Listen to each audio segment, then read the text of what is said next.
Deo lokalnog puta koji ispod Mišarskog brda vodi ka Orašcu i Mrđenovcu danas je presvučen novim slojem asfalta.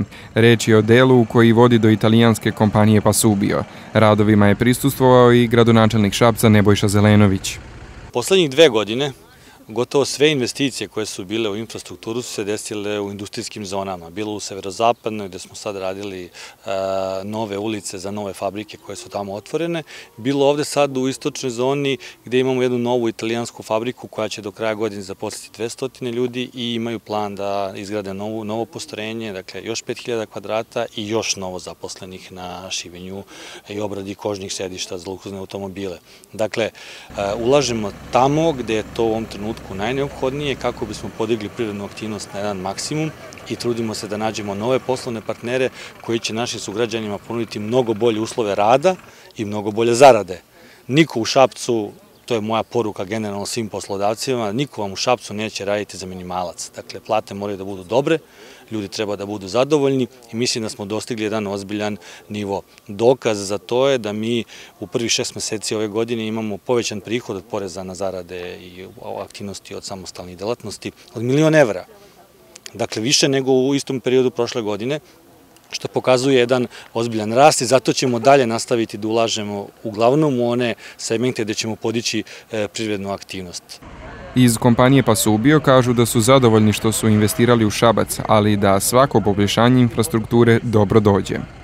Dobar dan svima, u ime predstavnika firme Pasubio. Želimo svima da se zahvalimo prvenstveno gradonačelniku i ostalim građanima, zato što zahvaljujući svima vama mi imamo dobar put. Svi znate da se bavimo proizvodnjom, odnosno sečenjem kože za luksuzne automobile i samim tim nam ovo veoma znači. Plan za sledeću godinu jeste da imamo novu fabriku od 5000 kvadratnih metara i ovaj deo puta nam zaista znači. Asfaltirano su 2 dela ovog puta u ukupnoj dužini od preko 500 metara, a radove izvodi šabačka firma Jugokop.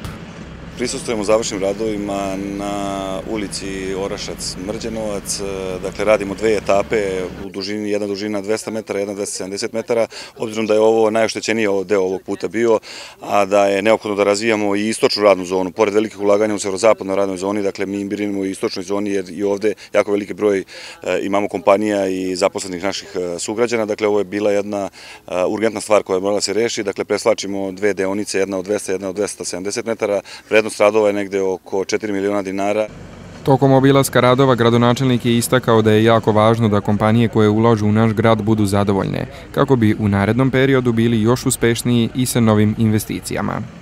Pravimo nove kapitalne projekte, oni se trenutno završavaju, tako da ćemo izaći pred građane uskoro sa jednom novom ponudom kako će da izgleda sledeća investicijona godina i očekujem naravno da to bude urađeno na najbolji mogući način, baš kao što smo uradili ove projekte do sada.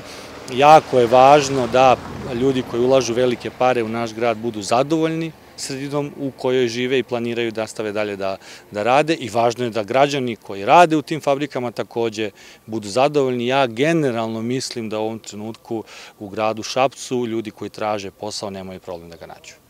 Jako je važno da se svaki deo grada uspešno razvija, a ovo je dokaz da se i pored velikih ulaganja u severozapadnu i istočna radna zona podjednako razvija.